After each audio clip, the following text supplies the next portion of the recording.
What's happening, everybody? Welcome back to Game Day with Trey. Of course, it's your host, Trey. And today, we're going to talk about this NFL Monday Night Football matchup between the Buffalo Bills and the Jacksonville Jaguars. All right, so this game is set to be kicked off at 7:30 p.m. East Coast time on September 23rd, Monday night. Line is set at Buffalo minus 5.5. Over-unders at 45.5. Over-under has since moved all the way up to 46. And this game will be kicked off in Orchard Park in Buffalo, man, New York. All right, so let's get into this real quick, all right? So Buffalo Bills are 2-0 this year after they defeated Miami by a score of 31-10 last week.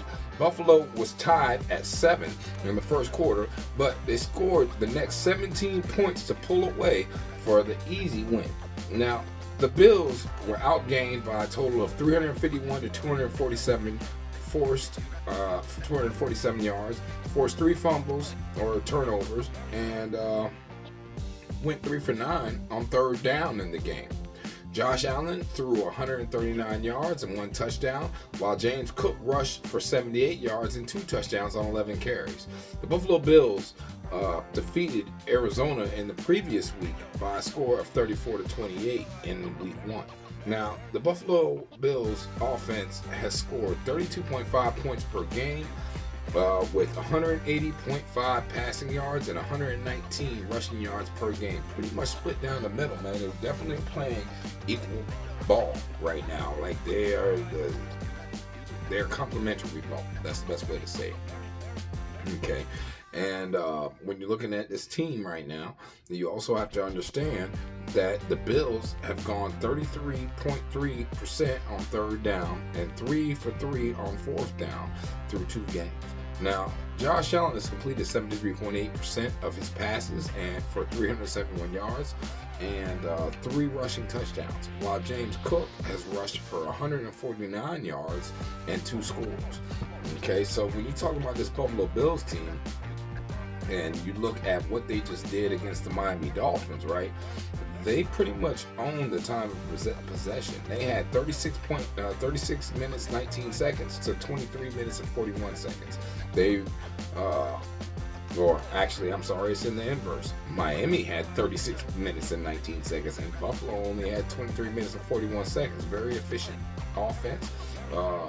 Definitely able to execute. Miami had 3 turnovers in the game, 3 interceptions, if I remember correctly, from Tua Tagovailoa before he got injured, on that costly play where he was trying to earn that first down. But what's going on right now in Buffalo, man, it's some stuff that people did not expect. A lot of people did expect Buffalo Bills to be right, expect the Buffalo Bills to come out there and do what they're supposed to do this season.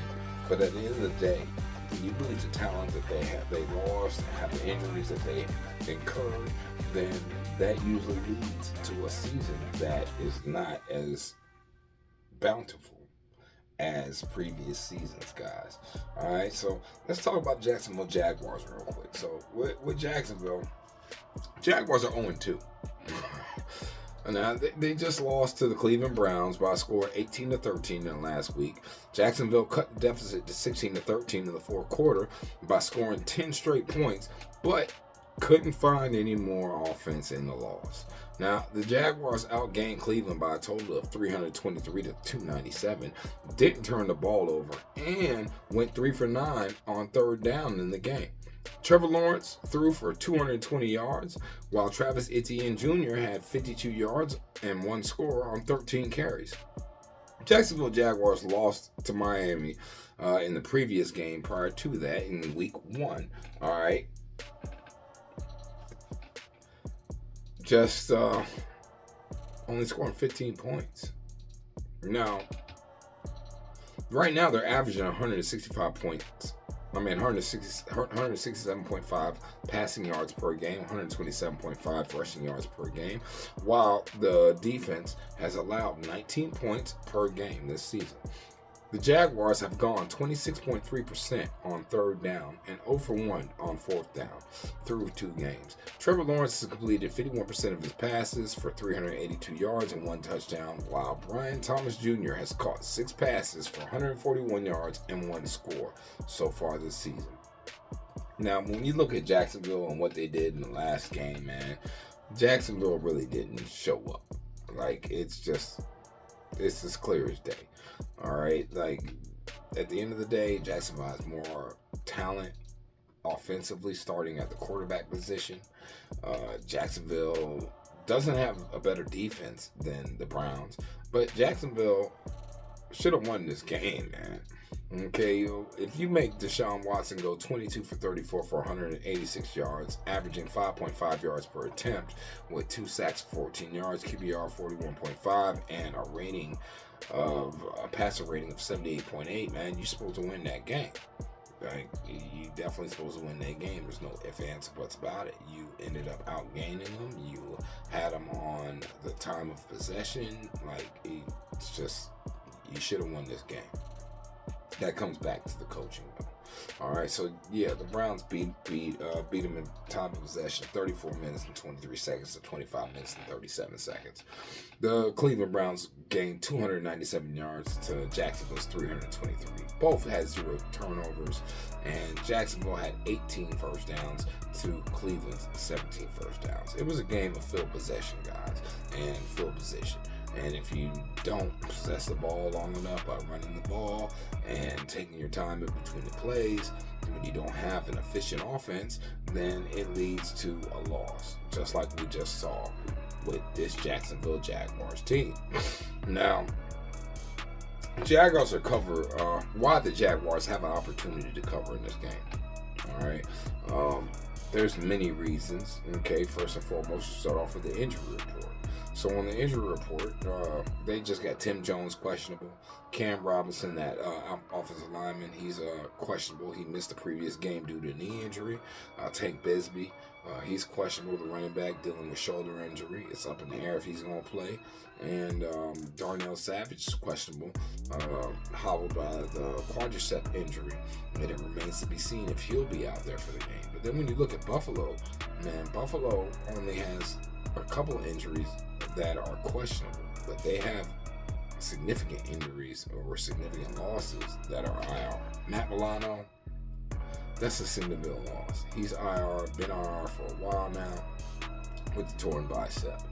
Then when you look at Nicholas Moreau, he's questionable, bothered with a groin injury. Then you look over at Javon Solomon and DeJuan Smoot. Both of them are questionable. One nursing a toe, the other one battling an oblique injury, guys. So you've got some injuries throughout the teams. But when you look and you take not just a look, man, you take a full understanding of what these two teams are doing out here. So we all know Jacksonville's 0-2. They're 1-1 against the spread. Buffalo was 2-0, and they're 1-1 against the spread as well as 1-1 to the over/under. And Jacksonville is 0-2 to the over/under. When you look at how these two teams have played situationally, you understand that although Jacksonville's 0-2 straight up and Buffalo's 2-0 straight up, you know that they're both 1-1 against the spread, and the situation does matter. So as an away underdog, Jacksonville is 1-0. Whereas that's a home favorite, they're 0-1. And they're on the road right now, so that gives them an opportunity to be able to successfully be able to accomplish what they're trying to do out there on the field. Because obviously they can't perform in front of their home court field. Then when you look at Buffalo, when you look at the over-under is concerned, they've went 1-1 to the over and the under. As a home team, it's been over once and under once as an away team. But Jacksonville is 0-2. Doesn't matter the situation. It's 0 overs, 2 unders. And that's because they're struggling to score points, man. When you look at what these teams are averaging for the season, Jacksonville's averaging 15 points per game. That's 29th worst in the NFL. Whereas Buffalo's only giving up 19 points per game. That's 9th in the NFL. Then Buffalo's scoring 32.5 points per game. Second best offense in all of the NFL. Whereas Jacksonville is only giving up 19 points per game, tied for 9th place in the NFL.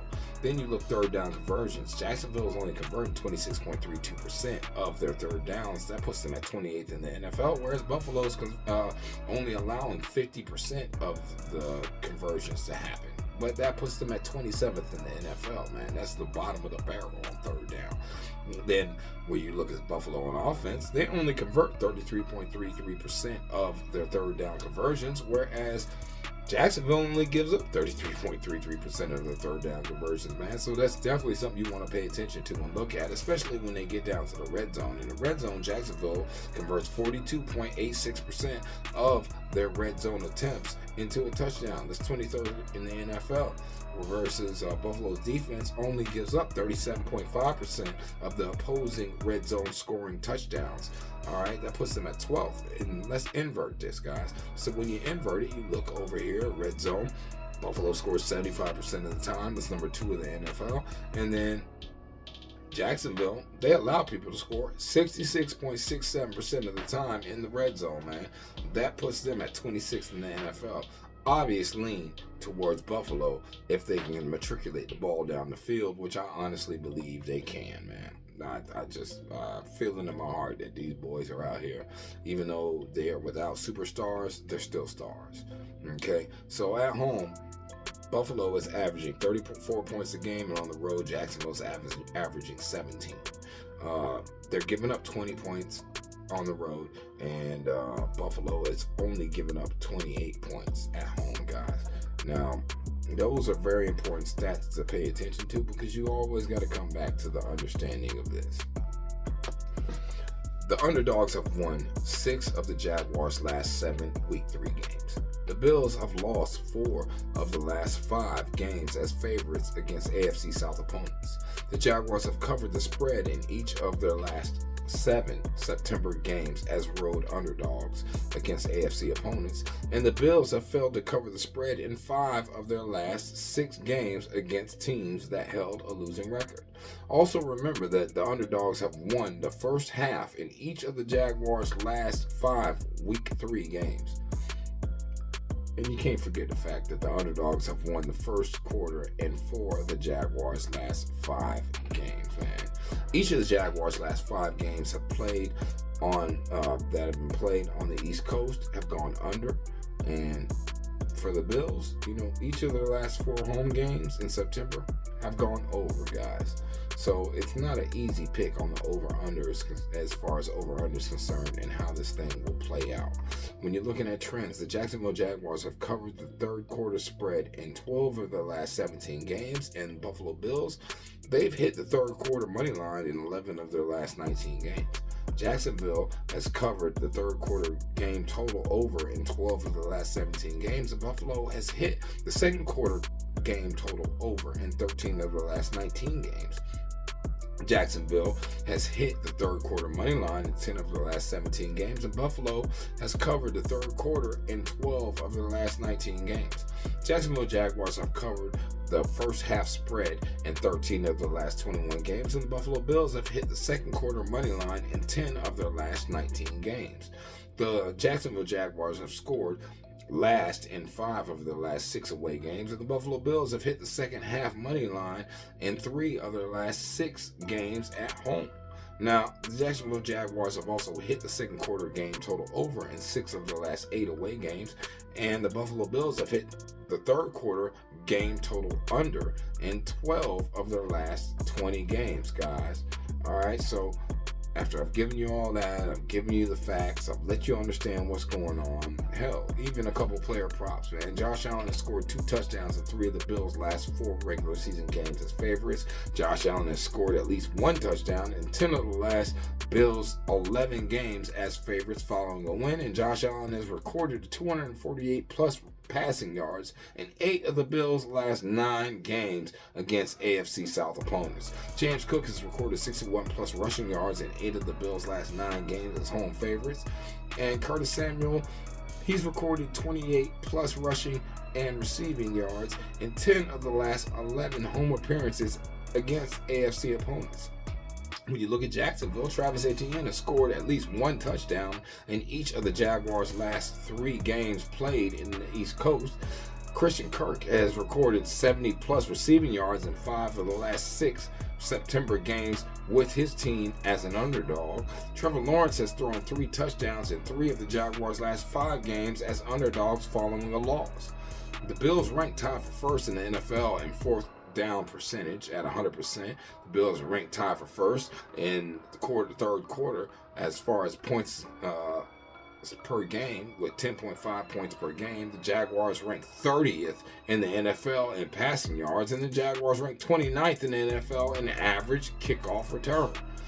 Buffalo's coming off a very easy win against the Dolphins, man, on Thursday night. So they got extra rest, plus they got a good win behind them. Bills are also able to force Tua into plenty of bad situations and decisions, which is what I think they're going to do to Trevor Lawrence. Now, Trevor Lawrence is pretty good against the pressure so far this season, but it's not about that. It's about Buffalo's offense didn't have to do much in their last game because of how the defense played. All right, Buffalo struggled in their first game against Arizona, and the Dolphins still put up 350 yards last week, man. So I think the Jaguars' offense could have a decent day. And then when you think about the fact that Jaguars' defense is going to continue to play well while Lawrence and company find success through the air, man, I can't lie. Give me the Jaguars plus the money. I'll take them plus 7.5. They're at 5.5 right now, so I'll probably buy a couple points on that one. As far as team totals is concerned, Buffalo's team total is at 24.5. Jacksonville's team total is at 19.5. If you look for average, what they've been doing on the season, like we spoke on before on the season, right now in this current situation, on the road, the Jacksonville Jaguars are only scoring 17 points. And then when you look on the season overall games, the Jacksonville Jaguars are only scoring 15 points. So I would have to take the team total under the 21.5. That's definitely a deadbolt for Jacksonville Jaguars, guys. I think their defense can hold Buffalo intact, but it would be Buffalo money line, Jacksonville 5.5, and under the 21.5, guys. But y'all let me know what y'all think in the comments. I pray this information has helped you. Please like, share, subscribe, and I will holler at y'all later, man. Have a blessed day. Stay safe. See you at the window. Peace.